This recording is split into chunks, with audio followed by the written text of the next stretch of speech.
नमस्कार, स्वागत है आपका विकास जाजीम शो में।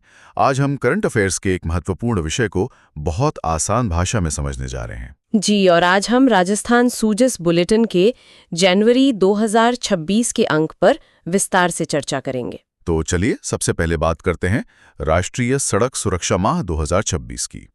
प्रदेश भर में परिवहन एवं सड़क सुरक्षा विभाग द्वारा इसका शुभारंभ किया गया है। हाँ, और ये माह 1 जनवरी 2026 से 31 जनवरी 2026 तक मनाया जाएगा। इस साल की थीम भी काफी दिलचस्प है। क्या है थीम? इस वर्ष की थीम है सोच से सुरक्षा, टेक्नोलॉजी से परिवर्तन। सोच से सुरक्षा, टेक्नोलॉजी से परिवर्तन, ये बहुत महत्वपूर्ण है। मतलब सिर्फ नियमों की बात नहीं, बल्कि एक मानसिकता बदलने की कोशिश है। बिल्कुल। और इस अभियान का मुख्य उद्देश्य क्या रखा गया है? इसका सीधा सा उद्देश्य सड़क दुर्घटनाओं में कमी लाना और जनजीवन को सुरक्षित बनाना है। अच्छा, तो इसके लिए कुछ गतिविधियां भी तय की गई होंगी? जी, इस पूरी महीने में कई तरह की गतिविधियां आयोजित की जाएंगी। जैसे साइकिल रैली है, ठीक है, दुपहिया वाहन रैली, पैदल रैली और यहाँ तक कि ईवी रैली भी इसमें शामिल है। ईवी रैली, ये तो नया है। हाँ, और इसके अलावा आम जन के साथ सड़क सुरक्षा पर सीधा संवाद भी किया जाएगा। और लोगों को जानकारी देने के लिए? उसके लिए सड़क सुरक्षा संबंधी ब्रोशर और प्रचार सामग्री का वितरण भी होगा। ये तो ही आम जनता की बात। क्या युवाओं मतलब स्कूल कॉलेज के छात्रों के लिए भी कुछ खास है? हाँ, बिल्कुल। इसके अंतर्गत जिलों के स्कूलों एवं कॉलेजों में छात्र छात्राओं को सड़क सुरक्षा नियमों के प्रति जागरूक करने के लिए विशेष कार्यक्रम होंगे। व्याख्यान वगैरह? जी, व्याख्यान और विभिन्न गतिविधियां भी आयोजित की जाएंगी। बहुत बढ़िया। अब हम अगले भाग पर आते हैं, जिसका नाम है निर्यात प्रोत्साहन मिशन। तो देखिए, केंद्र सरकार द्वारा निर्यात प्रोत्साहन मिशन यानी ईपीएम के अंतर्गत एक बहुत ही महत्वपूर्ण पहल शुरू की गई है। कौन सी पहल? इसका नाम है बाजार पहुंच सहायता, या अंग्रेजी में कहें तो मार्केट एक्सेस सपोर्ट, MAS पहल। अच्छा, तो इसे मंजूरी कब मिली? इस पहल को 12 नवंबर 2025 को केंद्रीय मंत्रिमंडल की स्वीकृति प्राप्त हुई थी। और इसका असल उद्देश्य क्या है? मतलब ये किन लोगों की मदद करेगा? इसका मुख्य उद्देश्य भारतीय निर्यातकों के लिए अंतर्राष्ट्रीय बाजार तक पहुंच को मजबूत करना है। सभी निर्यातकों के लिए? हाँ, पर इसमें विशेष रूप से MSME मतलब छोटे और मध्यम उद्योग, पहली बार निर्यात करने वाले उद्यम और प्राथमिकता वाले क्षेत्रों की कंपनियों पर ज्यादा ध्यान दिया गया है। तो इसका संचालन कौन करेगा? ये एक बड़ा सवाल है। देखिए, इस पहल का संचालन कई विभाग मिलकर करेंगे, जैसे वाणिज्य विभाग, MSME मंत्रालय, वित्त मंत्रालय और इनके साथ विदेशों में भारतीय दूतावास, निर्यात प्रोत्साहन परिषदें, कमोडिटी बोर्ड और उद्योग संघों के समन्वय से ये काम किया जाएगा। मतलब एक तरह से पूरी मशीनरी एक साथ काम करेगी? जी हाँ। इसकी कुछ प्रमुख गतिविधियां भी बताई गई हैं। हाँ, इसकी प्रमुख गतिविधियां हैं क्रेता विक्रेता बैठकें, जिन्हें बायर सेलर मीट्स या BSM भी कहते हैं। ठीक है। और अंतर्राष्ट्रीय व्यापार मेले एवं प्रदर्शनियां। और भारत में भी कुछ होगा। जी, भारत में रिवर्स क्रेता विक्रेता बैठकें यानी RBSM और इसके अलावा व्यापार प्रतिनिधि मंडल यानी ट्रेड डेलीगेशंस भी आयोजित होंगे। इसमें कुछ विशेष प्रावधान भी रखे गए हैं ना? हाँ, कुछ खास बातें हैं, जैसे कि 3 से 5 वर्षों का एक दूरदर्शी गतिविधि कैलेंडर बनाया जाएगा। पहले से प्लानिंग होगी। बिल्कुल। और एक बहुत महत्वपूर्ण बात यह है कि इसमें न्यूनतम 35% MSME भागीदारी अनिवार्य होगी। अच्छा, ये तो छोटे उद्योगों के लिए बहुत अच्छी खबर है। जी, और साथ ही नए भौगोलिक क्षेत्रों एवं छोटे बाजारों को प्राथमिकता दी जाएगी। बहुत अच्छे। अब हम अगले भाग पर आते हैं, जिसका नाम है जयपुर डिस्कॉम। तो ये एक बहुत बड़ी उपलब्धि है। जयपुर विद्युत वितरण निगम लिमिटेड ने एक अहम मुकाम हासिल किया है। वो क्या है? उन्होंने सभी 18 वर्गीकरण में, चाहे वो सिंगल फेज शहरी ग्रामीण हो या 3 फेज गैर कृषि उपभोक्ता, उन सब के डिफेक्टिव मीटर बदलकर कार्यशील मीटर स्थापित कर दिए हैं। अरे वाह! तो इसका मतलब ये है कि इसके साथ ही जयपुर डिस्कॉम प्रदेश का पहला डिफेक्टिव मीटर मुक्त विद्युत वितरण निगम बन गया है। ये तो बहुत बड़ी बात है। कुछ आंकड़े भी होंगे इसके। हाँ, आंकड़े भी हैं। पिछले 2 वर्षों में बदले गए डिफेक्टिव मीटर की संख्या है 2,78,422। 2,78,422। और अब कितने मीटर बचे हैं? अब शेष मीटर केवल 3 फेज कृषि श्रेणी में बचे हैं और उनकी संख्या 13,493 है। तो इस कदम से आम लोगों को क्या लाभ होगा? सबसे बड़ा लाभ तो ये है कि अब वास्तविक उपभोग आधारित बिजली बिल आएगा। मतलब जितनी बिजली इस्तेमाल की उतना ही बिल? बिल्कुल। और इससे त्रुटिपूर्ण बिलिंग की जो शिकायतें आती थीं, उनमें भी कमी आएगी। और पूरी प्रक्रिया में पारदर्शिता भी आएगी। जी, बिलिंग प्रक्रिया में पूरी पारदर्शिता। इससे डिस्कॉम को भी कुछ वित्तीय बचत हुई होगी। हाँ, इससे हुई वित्तीय बचत के आंकड़े भी दिए गए हैं। बताइए जरा। साल 2022-23 में 9.41 करोड़ रुपए की बचत हुई।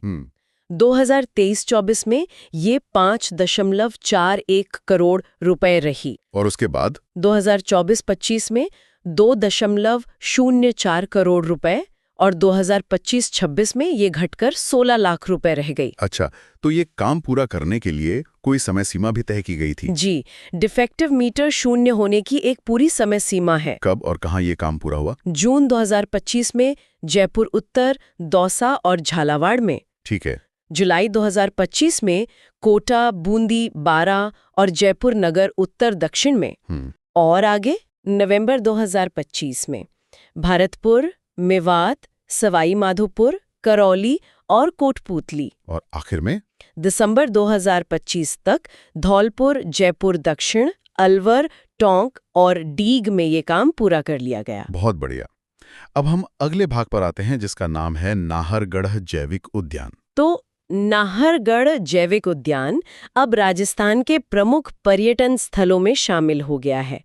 ये बहुत लोकप्रिय हो रहा है। ऐसा क्यों कह रही हैं आप? कोई खास आंकड़ा है क्या? हाँ, बिल्कुल। जनवरी से दिसंबर 2025 के दौरान, मतलब एक साल में, नाहरगढ़ जैविक उद्यान में कुल 3,73,869 पर्यटकों ने भ्रमण किया। 3,73,869। ये तो वाकई बहुत बड़ी संख्या है। जी, और इससे जुड़े कुछ और आंकड़े भी हैं। जैसे कि कुल राजस्व कितना रहा? कुल राजस्व 2.36 करोड़ रुपए रहा। अच्छा, और इन कुल पर्यटकों में से जैविक उद्यान में कितने आए?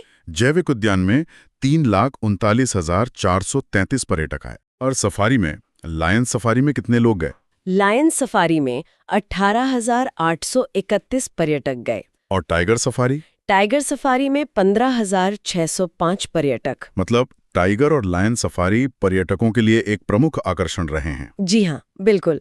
ये दोनों सफारी बहुत लोकप्रिय हैं और उद्यान प्रबंधन ने भी काफी अच्छा काम किया है। किस तरह का काम? उन्होंने पर्यटकों की सुरक्षा, सुविधाओं, मॉनिटरिंग, टिकटिंग और स्वच्छता पर विशेष ध्यान दिया है। अब हम अगले भाग पर आते हैं जिसका नाम है जन आधार कार्ड। तो ये टेक्नोलॉजी से जुड़ा एक बहुत ही उपयोगी कदम है।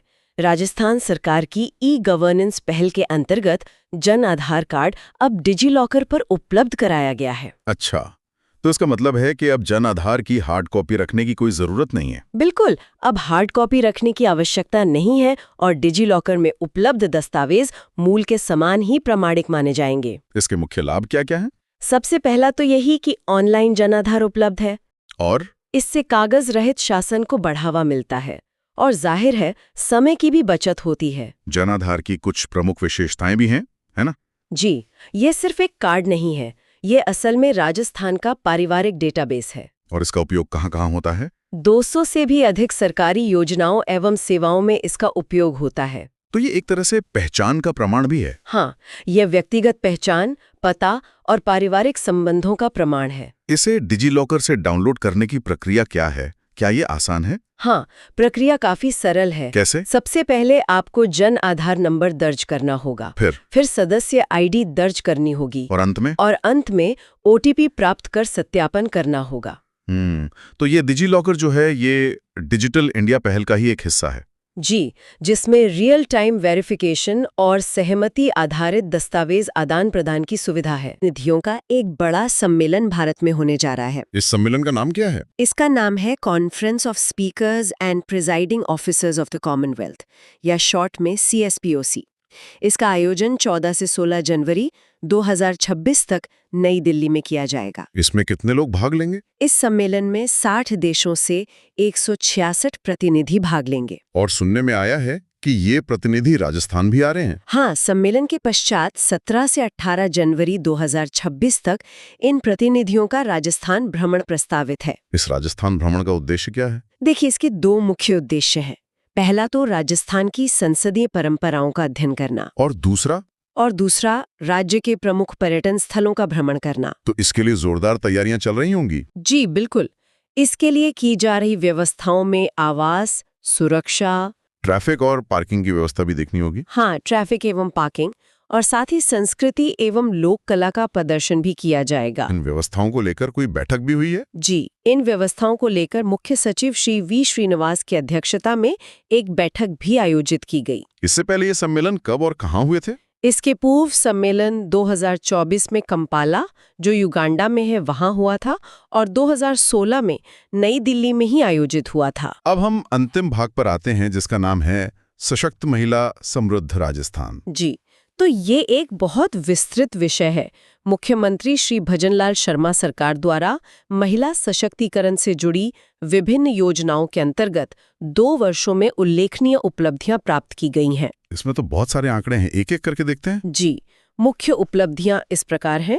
सबसे पहले मुख्यमंत्री समृद्ध पोषण योजना। इसमें 5 लाख महिलाओं को 170 करोड़ रुपए का लाभ मिला। और बालिका जन्म अनुदान के बारे में क्या जानकारी है? बालिका जन्म अनुदान के तहत 22,556 कन्याओं को 83 करोड़ रुपए दिए गए और इसमें राशि 1 लाख से बढ़ाकर 1.50 लाख कर दी गई है। एक और योजना है लक्ष्य प्रोत्साहन योजना। हाँ, इसमें औपचारिक बालिका मानदेय में 20% की वृद्धि की गई है और 2,216 पद स्वीकृत किए गए हैं। अन्य अनुदान भी दिए गए हैं। जी, अन्य अनुदानों के तहत 9.71 लाख महिलाओं को 530 करोड़ रुपए दिए गए और केंद्र संख्या 5,000 से बढ़ाकर 6,500 कर दी गई है। रोजगार के लिए भी एक योजना है रोजगारोन्मुखी लाभ घटना योजना। इसमें 7,268 लाभार्थियों को 19.75 करोड़ रुपए का लाभ मिला। और सार्थक विवाह योजना?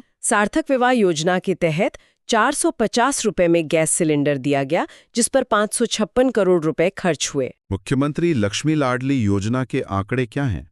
इस योजना में 19.15 लाख पेंशनर्स को 5,702 करोड़ रुपए दिए गए। एकल नारी सम्मान पेंशन में भी कुछ बदलाव हुआ है। हाँ, इसमें 20% की वृद्धि कर इसे 6,428 रुपए प्रतिमाह कर दिया गया है। स्वयं सहायता समूहों के लिए क्या किया गया? 1.31 लाख समूह बनाए गए और उन्हें 648 करोड़ रुपए की मदद दी गई। महिला जनजीविका के बारे में भी कुछ जानकारी है? जी, इसमें 18.80 लाख महिलाओं को प्रशिक्षण दिया गया और 10.99 लाख लखपति दीदी बनी। महिला सुरक्षा का मुद्दा भी बहुत अहम है। बिल्कुल, महिला सुरक्षा के लिए 1,000 पेट्रोलिंग यूनिट, 500 स्कूटी और 2,000 कन्वेंशन आयोजित किए गए। वन धन विकास केंद्रों की क्या स्थिति है? 90 केंद्र स्थापित किए गए, जिनसे 15,878 जनजातीय महिलाओं को लाभ मिला। और पीएम जनमन योजना? इस योजना में 10.51 लाख सहरिया जनजाति को लाभ पहुंचा और 39,079 स्कूटी वितरित की गईं। छात्राओं के लिए साइकिल वितरण योजना भी है। जी, इसमें 4.21 लाख छात्राओं को 624 करोड़ रुपए की साइकिल्स दी गईं। और अंत में विद्या संबल योजना। विद्या संबल योजना पर 199 करोड़ रुपए खर्च हुए और 2,273 गेस्ट फैकल्टी की नियुक्ति की गई। यदि आपको ये व्याख्या पसंद आई हो तो हमारे YouTube चैनल विकास जाजिम को सब्सक्राइब करें। इस ऑडियो को अपने दोस्तों के साथ शेयर करें और अगर पसंद आया हो तो लाइक जरूर करें। अपने सुझाव और विचार कमेंट बॉक्स में अवश्य लिखें। धन्यवाद।